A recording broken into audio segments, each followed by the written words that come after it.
人为贪财身先丧，王八骗钱命早亡，人过奸猾多取巧，美国监狱啃大鸟。所谓墙倒众人推，破鼓万人锤呀，大伙儿还记得当初跟着郭文贵一块骗人的那个路德和阎立梦吗？后来呢跟郭文贵闹翻了，是吧？路德呢最早呢就是吹捧郭文贵开频道专门吹捧郭文贵，一时间呢积累了很多这种傻蚂蚁的流量。郭文贵呢把路德呢也当干儿子看给他让他住到他那个180万美元的豪宅里边说是要送给路德。这个路德住进去呢没几天这路德就跑了这到底是因为啥呢？两个事儿吧。一个事儿呢是因为呢郭文贵让路德担任他那个诈骗基金的法人，这个路德觉得这个法律责任都在他身上了，因为这个家伙肯定是不傻他是坏，他看出郭文贵是个骗子来了，这个钱在他的手上走，他怕以后美国司法会找他的麻烦。一个是这个事儿，还有一个事儿呢是因为这个阎立梦我当初亲切的称呼为盐仓鼠的那位女骗子，最早呢是让郭文贵给忽悠瘸了联系郭文贵要到美国来，然后呢郭文贵呢就把这个任务派给路德了，结果这俩奸夫淫妇呢聊着聊着呢就聊到一块儿去了，然后郭文贵就不乐意，有点不乐意就是那路德你这不是撬我的行吗？是吧当然他嘴上说那个仓鼠那个面相我看不上他，是吧？但是心里边也有不舒服，反正是这些事儿反正弄到一块儿吧，他俩就决裂了。决裂了以后呢，这个路德呢就带着这个盐仓鼠呢亡命美国在美国是东躲西藏。本来呢这个最开始的时候呢，这个盐仓鼠呢还觉着我是爆料的，我出来用我的这个生化知识来爆料，来抹黑中国，还有点利用价值。结果呢这个热点过去以后，你想连疫情都结束了美国这媒体也就把他给忘了。现在呢这俩货呢还在路德的油管频道这个其实流量惨不忍睹，这一天2次直播，整3个小时下来，这播放量也就加起来也就拢共2-3万的播放量还没我的一个视频高呢。有时候你说这俩现在也很惨混呢不过呢他不妨碍他的老仇家郭文贵进去，这俩人谈官相庆现在人家说了就是出来认领了把这帮郭文贵残存的蚂蚁又给气坏了他说这个郭文贵进去是他俩举报的。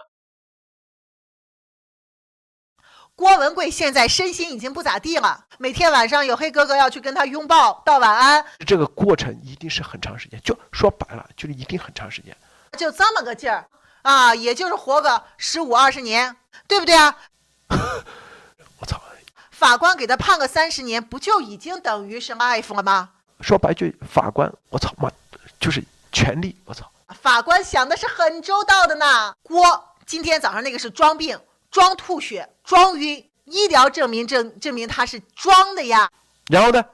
所以剪开衣服，擦干脸上的血，套上一身新衣服，就给拎到法庭来了。郭这边还想打什么种种的借口悲情牌呀，完全半毛钱用处都没有，连一个延期量刑都做不到，你装的太菜了，知道吧？这个比如说先把他是不是郭还是自己想想，法官给他判个30年，是不是意味着他的寿命只有30年不到那肯定，那就是我操100%，这个是一个立马说白句，我操妈，就是权力，我操，明白不？这个金剪刀 CBL 功力深厚啊！你说能从那个路德这么多的废话里边找出这么一两句来，这是一个大工程啊！感谢 CBR 的剪辑啊！当 GTV 股票发行受到 SEC 调查后，郭文贵及其共谋者又转向其他诈骗计划。所以你看，我们当时711那个时候，就是因为我们发现郭文贵，第一，他自己做事表里不一，是吧？让我们疑窦丛生。第二，包括他对我们的这个暗搓搓的开始搞事儿。第二，就是 GTV 当时被 SEC 调查，穆德先生，我觉得这个事儿不对啊。这个为什么郭文贵在调查的过程当中，他表现的和我们看到的文件什么都不一样呢？所以越往后我们越觉得他有问题，是吧？那就为什么我们711之前就已经跟美国执法部门联系了，已经去跟他们讲这些事儿了，去举报他了。那就为什么我们711之前就已经跟美国执法部门联系了，已经去跟他们讲这些事儿了，去举报他了。原来郭文贵进去是严仓鼠和路德举报的，好吧？这帮蚂蚁们，你们还不那个为七哥报仇啊？问题是找不着他俩呀，现在狗咬狗，一嘴毛啊！哎呀，这个 A 先生也给这个剪辑了一个精彩片段啊。七哥在里面受到他们的这种敬仰和尊重。他怎么进去3年，人家都讲英文，他怎么还要通过翻译啊？那看来在里面郭文贵建立的这些友谊，不是像他说的那样，什么狱友们都听说他是反共大亨，和他就对他非常之崇拜，要认他为大哥。你们觉得大都会拘留所以郭这种人在里面搞诈骗的本来就被人瞧不起，又是个小个子，整天就假健身实际上就是个怂包的。你们觉得在那里黑哥哥们每天跟他晚上抱着晚安不说晚安，不拥抱，不肯睡觉的说他掉几颗牙，给人打得鼻青脸肿的，断了几次腿又修上了，是吧？瘸了多少天，少了几根指头，这都很难讲的。咱跟你说，中间还有那么多次是进小黑屋那实际上就怕把你给打死在里面，等不到量刑那一天。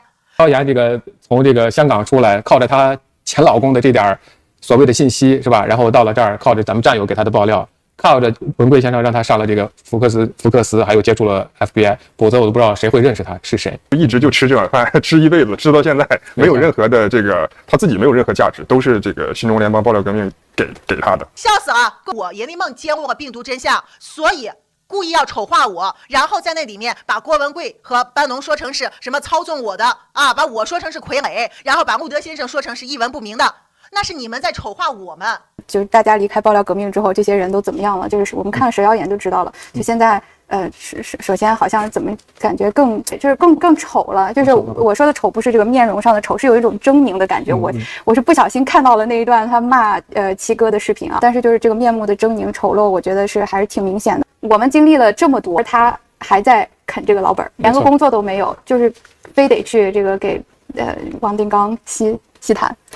不要再玩这套了！郭搞个 GTV， 想把路德社给收买掉，想把路德社的这个话语权拿走，路德不肯。郭文贵那个时候就要搞事儿，私底下想搞死路德。在爆料革命的时候，他们是人，他们最灿烂的，在向上走的那一段人生最美好的时刻，就在爆料革命。离开了爆料革命之后，原形毕露，只能往下走。OK， 有些这个蛇丸炎，它可以用着昔日的爆料革命给它搭起来的光环。再蹦跶2天，他能蹦跶多久？到家还是在给王定刚吸痰。这说到这2个字有点恶心啊！啥意思啊？你们要搞死我是吧？就你们这些特务到现在还在威胁我，有意义吗？你们尽管去搞，是不是我从出来揭秘的那天，从119那天给路德先生提供这个所有的这些真相的时候，我就做好准备了，不知道能活到哪一天。我但凡能多活一天，那都是上帝保佑，上帝的恩赐，那都是这个有很多其他的人在我们身边，在保护我们，在帮助我们，我们感谢他们知道吧？那你们来威胁我没有用的，那郭文贵威胁我多了去了锅都倒了，你们这些算老几？又不是比谁的说话的声量大，谁人多人少，你说这些有啥用？还是郭的那一套，咱们早就给他揭了底了，假的就是假的，包的越漂亮，最后揭穿的时候倒塌的越惨。郭还是自己想想，法官给他判个30年，是不是意味着他的寿命只有30年不到啊？完了，没戏了，结束了。